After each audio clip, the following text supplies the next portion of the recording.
네, 여러분 안녕하십니까, 라이너입니다. 부천국제 애니메이션 페스티벌이 이제 코앞으로 다가왔습니다. 부천국제 애니메이션 페스티벌은 1999년부터 시작돼서 2015년에 이제 비아프로 이름이 바뀐 것으로 알고 있고요. 부천에서 진행하고 있는 굉장히 다양한 행사들 중에서 가장 크게 발전하고 있는 페스티벌인 것으로 저도 잘 알고 있습니다. 이번 2023년 부천국제 애니메이션 페스티벌에서 저도 그 홍보를 돕기 위해서 리뷰 영상을 올리게 됐는데요. 네, 이번 부천국제 애니메이션 페스티벌은요 2023년 10월 20일에 시작해서 24일에 끝나는 것으로 알고 있습니다. 개인적으로 저도 부천국제 애니메이션 페스티벌에 너무 관심이 많아서 개막작을 비롯해서 다양한 작품들이 어떻게 준비되고 있는지 봤는데요.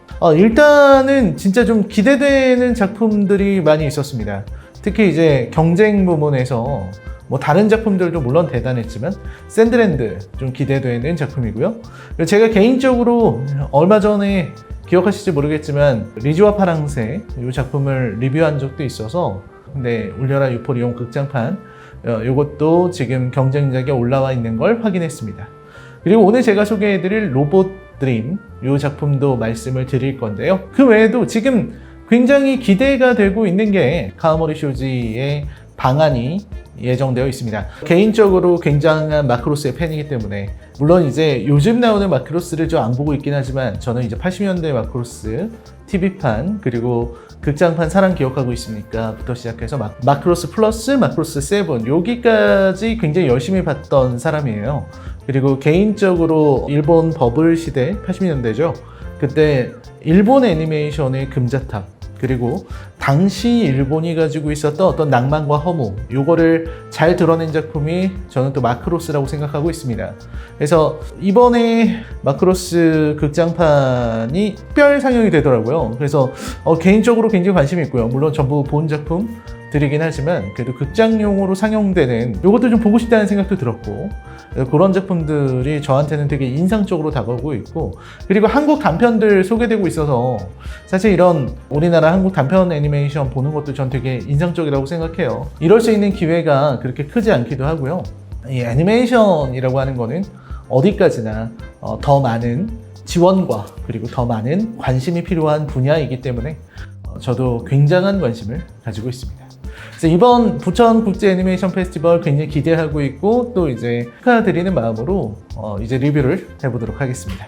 제가 리뷰해드릴 작품은요, 바로 로봇 드림이라는 부천국제 애니메이션 페스티벌의 개막작입니다. 로봇 드림이라는 작품은 원래 원작이 그래픽 노블이었습니다. 그 사라 바론이라는 사람이 만든 그래픽 노블이에요. 이게 우리나라에도 서적으로 들어와 있어서 여러분들이 보실 수가 있습니다. 누구나 볼 수 있는, 그냥 원서 그대로 볼 수 있는 그런 작품이죠. 원서 그대로 볼 수 있는 작품이라는 거는 다시 말해서 대사가 없는 그런 작품이라는 뜻이기도 합니다. 그래서 대사가 하나도 없이도 모든 내용을 이해할 수 있고 그 감정과 서사를 따라갈 수 있는 아주 훌륭한 작품인데, 그거를 파블로 베르헤르 감독이 애니메이션 영화로 만들었어요. 이 작품이 이제 2023년 칸 영화제에서 스페셜 스크리닝으로 소개가 되었고요. 롤링스톤스에서는 칸 최고의 작품으로 바로 이 로봇 드림을 뽑기도 했습니다. 파블로 베르헤르의 로봇 드림 저도 보면서 되게 많은 생각을 했는데요. 일단 줄거리를 간단히 소개해 드리자면, 주인공은 개입니다. 그러니까 이 작품의 세계관 자체가 이런 약간 우화적인 세계관이죠. 그래서 의인화된 동물들이 살고 있는 곳이에요. 그래서 많은 동물들이 모여서 살고 있는 도시, 뉴욕 같은 이런 도시에서 굉장히 외롭게 살고 있었던 한 마리의 강아지가 주인공입니다.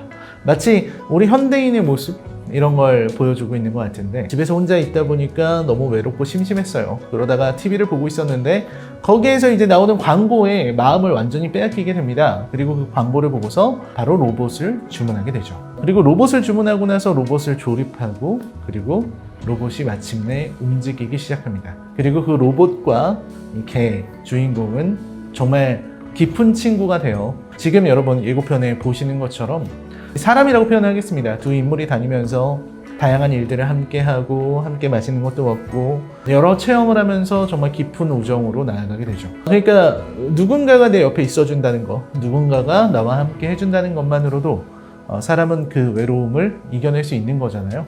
그러다가 이 모든 일의 시작은 해변으로 가면서 시작이 됩니다. 로봇의 입장에서는 물에 들어가는 것이 그렇게 달갑지는 않을 겁니다. 왜냐면 로봇은 철로 이루어져 있고 그래서 녹슬 수도 있고요. 그리고 또 방수 기능이 없다면 물이 들어갔을 때 좀 치명적일 수 있죠. 하지만 로봇은 개와 함께 그 물 속에서 정말 잘 놀았고 그렇게 로봇은 더 이상 움직일 수 없게 됩니다. 움직일 수 없게 된 로봇, 그리고 그 로봇을 바라보는 개, 어떻게 도와줄 수 있는 다른 방법이 없었고, 그리고 개는 로봇을 구하기 위한 방법을 마련하기 위해서 잠시 로봇의 곁을 떠나게 되죠. 그래서 로봇은 혼자 남게 됐고 개는 개의 인생을 살아가죠. 이 작품을 보면서 진짜 되게 많은 생각을 하게 됐어요. 그림을 보시면 아시겠지만 그림 자체는 굉장히 단순합니다. 그래픽 노블로 사용된 그림이기 때문에 예쁘고 귀엽지만 어떤 면에서 굉장히 단순하죠. 그리고 그걸 애니메이션으로 만들어서 굉장히 부드럽고 유려한 움직임을 선보이긴 하는데, 그렇다고 해서 이게 요즘 나오는 픽사 디즈니 애니메이션처럼 화려하거나 일본 애니메이션처럼 뭔가 쨍하고 이런 분위기를 보여주는 건 아니잖아요. 그럼에도 불구하고 이 작품을 보는 내내 작품 속에 빠져든다는 느낌을 받지 않을 수 없었습니다. 사람을 빨아들이는 것은 결국 어떤 비주얼이라든지 혹은 여러 가지 화려한 그래픽보다는 이야기가 가지고 있는 어떤 본질적인 힘이다 라는 생각을 했어요. 어떻게 보면 되게 소품처럼 보일 수 있는 단순한 이야기처럼 느껴질 수 있어요. 왜냐면 해변에 가서 로봇이 움직일 수 없게 되고, 그리고 거기에서부터 벌어지는 감정들, 혼자서 견뎌내야 하는 이런 시간들, 이런 것들이 건네주는 울림이 굉장히 크거든요. 이 작품은 어떤 현대의 사회, 그리고 우리가 살아가고 있는 어떤 지금의 시대, 그리고 미래, 이것에 대한 우화이기 때문에 여러 가지로 생각해 볼 점들이 많다는 거죠. 일단 첫 번째로는 도시를 살아가고 있는 우리들의 모습입니다. 그 도시는 이제 뉴욕과 같은 도시. 우리는 꼭 뉴욕이 아니어도 되잖아요. 우리가 살아가고 있는 도시는 서울이라는 도시가 있기 때문에 이런 어떤 대도시를 살아가는, 혹은 꼭 서울 같은 도시가 아니더라도 현대사회를 살아가고 있는 우리들은 어쩔 수 없이 본질적인 외로움에 직면할 수밖에 없는 존재다라고 생각해요. 그래서 이 작품에서 개 외에도 다양한 동물들이 나오고 있지만 그들 간의 어떤 교류라든지 그들 간의 깊은 대화, 이런 것들은 잘 나오지 않고 있거든요. 이 작품이 우정을 말하는 방식은 어디까지나 개와 로봇의 관계, 요겁니다. 그래서 우리는 외로움을 이겨내기 위한 수단을 갈구한다라는 게 이 작품이 첫 번째로 보여주는 방식이었던 것 같아요. 저도 이제 그런 부분을 보면서 우리가 가지고 있는 이 외로움이라고 하는 것은 극복 불가능한 것인가, 그리고 우리가 이 외로움을 이겨낼 수 있는 수단이라고 하는 것이 결국은 누군가와 함께 이야기를 나눌 수밖에 없는 거라면, 그러면 우리 인간이 가지고 있는 이 외로움이라는 건 참 극복하기 어려운 문제다라는 생각을 많이 했습니다. 우리는 어떤 의미에선 사람이 되게 불편하잖아요. 사람과 함께 대화를 나누는 게 불편할 수도 있고, 사람과 깊은 교감을 가지고 사람과 함께 친하게 내 외로움을 이겨낼 수 있는 것이 또한 사람이지만, 그 사람 때문에 또 괴로워지는 게 우리 인생이거든요. 그래서 그런 부분에서 어떻게 보면 인간이 가지고 있는 외로움이나 고독은 끝내 해결할 수 없는 그런 것이지 않을까, 본질적으로는 해결할 수 없는 것이지 않을까 라는 생각을 많이 해보게 되는데요. 그런 면에서 인간이 어떤 로봇, 그리고 자신과 함께 해줄 어떤 대상을 만들어내려고 시도한다 라는 부분이 저는 좀 인상적이었어요. 그래서 개가 로봇을 보게 되고 로봇을 만드는 과정, 이런 것들이 인상적이었습니다. 마치 뭐랄까요? 스파이크 존즈 감독의 그녀를 되게 짧은 버전으로 보는 것 같은 그런 느낌을 받았었거든요. 그녀에서도 테오도르가 사만다를 받아들이는 이유가 외로움 때문이잖아요. 그래서 그런 부분에서 비슷한 소재를 가지고 있지 않나 라는 생각을 했고요. 그녀 같은 경우는 인공지능과 인간의 관계, 그리고 어떤 인공지능이 결국은 신이 되어가는 과정, 이런 것들을 굉장히 진지하게 그렸다라고 볼 수 있다면, 지금 로봇드림 같은 경우는 그보다 관계 맺기에 대한 방향으로 나아가는 작품이라고 볼 수 있겠습니다. 그래서 로봇을 만들었어요. 이 로봇을 만들어내는 과정은 뭐 어쩔 수 없이 그렇게 보입니다. 창조주가 된 것 같은, 내 외로움을 이겨내기 위한 것을 스스로 만들어내는 이런 장면인 것처럼 보였거든요. 그리고 나서 로봇이 친구가 되고 나서는 함께 많은 시간을 보내게 됩니다. 여기에서도 되게 재밌는 생각이 들었어요. 개하고 로봇은 전혀 다른 존재예요. 그래서 개하고 로봇은 살아가는 방식도 다르고 삶을 위해서 필요한 것도 다르고 둘이서 유지하고 있는 것들도 굉장히 다릅니다. 즉 개하고 로봇은 같아질래야 같아질 수가 없는 그런 존재들인데 그럼에도 불구하고 두 사람이 행복하게 시간을 보낼 수 있다라는 부분들이 인상적으로 다가왔습니다. 결국 우정이라고 하는 것은 그런 걸 넘어서 존재할 수 있는 것 같아요. 그러니까 이 부분에서는 굉장한 가능성을 보여주고 있는 것이죠. 그리고 이 작품이 추구하고 있는 것도 그런 가능성에 대한 것이고요. 우리가 어떤 종을 넘어서, 언어를 넘어서, 문화를 넘어서 나와 다른 것과도 정을 나누고 나와 다른 것을 통해서도 나의 외로움을 이겨낼 수 있다라고 하는 것은 우리가 가지고 있는 어떤 관계의 가능성과 관계의 희망 이런 것들을 표현하는 거라고 생각해요. 왜냐면 지금 우리가 가지고 있는 여러 가지 갈등들 그리고 우리가 직면하고 있는 여러 문제들은 결국 서로가 서로를 받아들이지 못하고 서로가 서로를 용서하지 못해서 벌어지는 일이잖아요. 뭐 차별 같은 것도 있을 테고 그리고 지금 일어나고 있는 어떤 여러 가지 사회적 갈등들 이게 뭐 정치적 이념의 갈등도 있고 굉장히 본질적인 젠더적인 문제로 갈등하는 경우도 있고 세대별 갈등부터 굉장히 다양한 갈등들이 존재하고 서로 다른 갈등을 가지고 있는 사람들끼리는 서로를 받아들이거나 이해하지 못하게 되는 이런 일들이 늘어나고 있는데 그것과 상관없이 우리는 결국은 사람을 갈구하고 타인을 갈구하고 그리고 나와 함께 있어줄 존재를 갈망하게 된다는 것 이런 것을 이 작품은 표현하고 있는 것이 아닐까라는 생각을 많이 했습니다. 그리고 나서 바다로 가는 그런 부분인데 저는 항상 제가 가지고 있는 하나의 지론이 있는데 사람은 알아야 한다라는 거예요. 어떤 것을 사랑하기 위해서는 그걸 알아야 합니다. 그걸 알지 못하면 사랑할 수 없다. 하지만 알면 사랑할 수 있고 사랑하기 위해선 알아야 한다. 이게 제가 가지고 있는 생각인데 이 작품도 저는 그런 거라고 생각을 했어요. 제가 자주 인용하는 것 중 하나가 봉순이 언니였나요? 공지영 작가. 할아버지랑 손자가 말을 키우고 있었는데 그 말을 몹시 사랑을 했었고요. 그리고 할아버지가 옆 동네로 잠깐 볼 일이 있어서 가게 됐는데 손주에게 혼자 맡긴 거죠. 말을 잘 돌보라고. 그래서 손자가 말을 너무 사랑하니까 잘 돌보겠다라고 한 거죠. 할아버지가 딴 데 갔다가 돌아왔는데 말이 죽어 있었죠. 손자한테 어떻게 된 것이냐라고 물어보니까 이제 말이 아파서 막 물을 주고 열심히 간호했는데 끝내 말이 죽고 말았다라고 얘기를 하니까 할아버지가 그런 얘기를 했다는 거예요. 말이 감기에 걸린 것인데 말은 감기에 걸렸을 때 물을 주면 죽는답니다.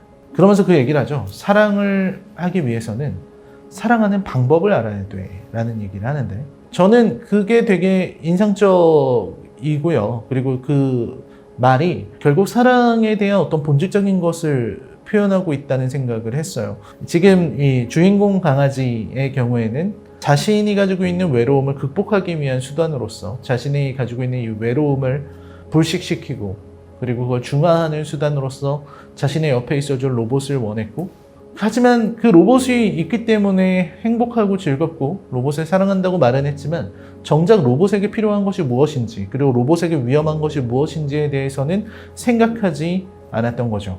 그래서 저는 그런 생각을 하게 돼요. 우리가 사랑을 하기 위해서는 사랑하려는 마음만으로는 충분하지 않다. 사랑하는 방법을 알아야 된다라는 거죠.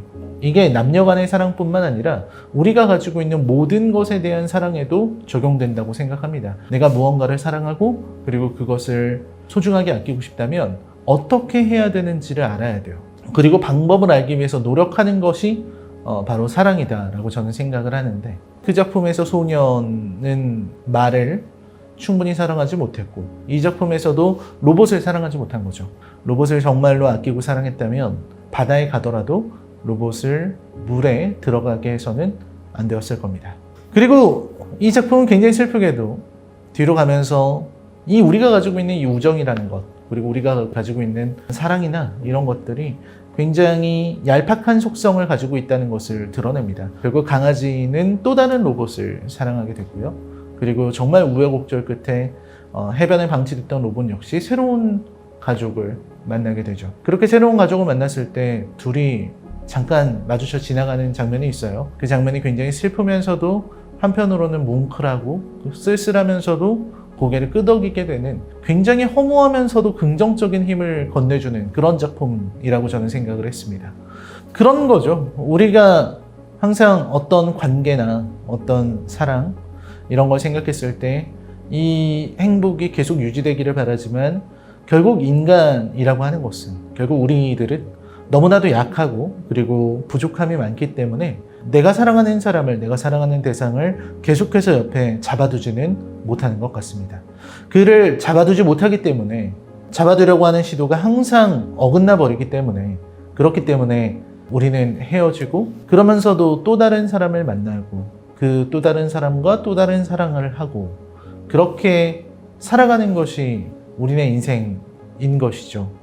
생각지도 못했던 만남을 갖게 되기도 하고 내가 사랑했던 사람이 다른 사람과 행복해하는 모습을 보기도 합니다. 근데 그랬을 때 우리가 갖게 되는 감정이 무엇일까? 라는 것을 이 작품은 얘기하고 있는 것 같아요. 결국은 쓸쓸하고 슬프지만 그 슬픔을 받아들이는 자세가 그리고 내가 사랑했던 사람을 위해서 응원해 주는 것 그런 것이 결국은 사랑이지 않나라고 이 작품은 말하고 있다고 저는 믿고 있습니다. 또 저 말고도 다른 것들을 읽으시는 분들이 많을 거예요. 제가 뒷부분의 내용들, 자세한 부분들은 일부러 얘기하지 않았는데 그런 부분에서 느끼는 감정이나 혹은 디테일 이런 부분에서 참 생각할 것이 많은 작품이 또 로봇드림이기도 합니다. 괜히 이번에 뭐 칸에서 제일 좋은 작품이었다. 그리고 이번 비아프 부천국제 애니메이션 페스티벌에서 개막작으로 선정한 게 아니겠죠. 작품성이라는 측면에서는 충분한 그런 작품이기도 하고 우리가 생각하는 이런 어떤 사랑의 형태 이런 것들을 조금 더 고민해보는 그런 좋은 작품이 아닌가 하는 생각을 해봅니다. 그렇습니다. 부천국제 애니메이션 페스티벌 2023년 10월 20일부터 진행되는 이번 부천국제 애니메이션 페스티벌의 개막작이죠. 로봇드림에 대해서 제가 보고서 느꼈던 것들을 말씀을 드렸습니다. 이렇게 부천국제 애니메이션 페스티벌 측과 함께 협업을 해서 로봇드림을 미리 보고 소개해드리고 또 제 의견도 말씀드릴 수 있어서 너무 좋았고요. 애니메이션을 저는 정말 마음속 깊이 사랑합니다. 그래서 한국 애니메이션이 잘 되기를 응원하고요. 그렇게 응원하지 않는 사람들 거의 없을 거예요. 물론 없진 않겠지만 아주 많은 사람들이 사랑하고 저같이 굉장히 깊이 사랑하고 응원하는 사람도 있다는 거 이런 것들을 좀 말씀드리고 싶었습니다. 우리나라 애니메이션의 역량이 애니메이션을 그리시는 분들의 역량이 매우 높다는 것이 정설임에도 불구하고 그 애니메이션이 잘 나오지 않고 있다는 거 또 너무나도 힘든 상황 속에서 겨우겨우 애니메이션을 만들고 그걸로 어떤 국제적인 시상식이나 영화제에 출품하고 이러면서 활동하는 우리 애니메이션 감독님들 그리고 애니메이션에 종사하시는 분들이 많다는 걸 알고 있습니다. 그리고 그분들은 정말로 힘든 정말로요. 우리가 상상하는 것보다도 정말 너무나도 척박한 그런 환경에서 열심히 만들고 계시다고 알고 있어요. 그래서 마음속 깊이 응원하고 또 우리 애니메이션이 조금 더 발전하고 그리고 더 좋은 작품들이 나와서 우리도 이런 미국이라든지 옆나라 일본이라든지 이런 다양한 애니메이션 대국들에 뒤지지 않는 그리고 정말 우리만이 만들어낼 수 있는 K-컬처, K-드라마, K-팝 이런 부분에서 문화적으로 훌륭하다는 것이 증명되고 있고 또 한국 웹툰의 이 뛰어난 수준도 많이 증명이 되고 있는데 유독 애니메이션에서만큼은 계속 힘든 것 같아요.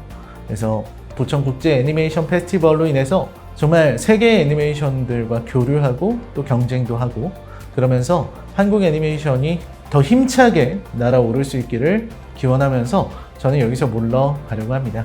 여러분 로봇드림 진짜 좋은 작품이고요. 시간 내서 볼만한 작품인 것만은 분명하니까 보러 가시면 좋을 것 같습니다. 제가 평점을 내자면 한 8점 정도 되는 명실상부한 수작이라고 생각합니다. 저는 그러면 여기서 마무리하도록 하겠습니다. 네, 시청해 주셔서 감사합니다. 안녕히 계십시오.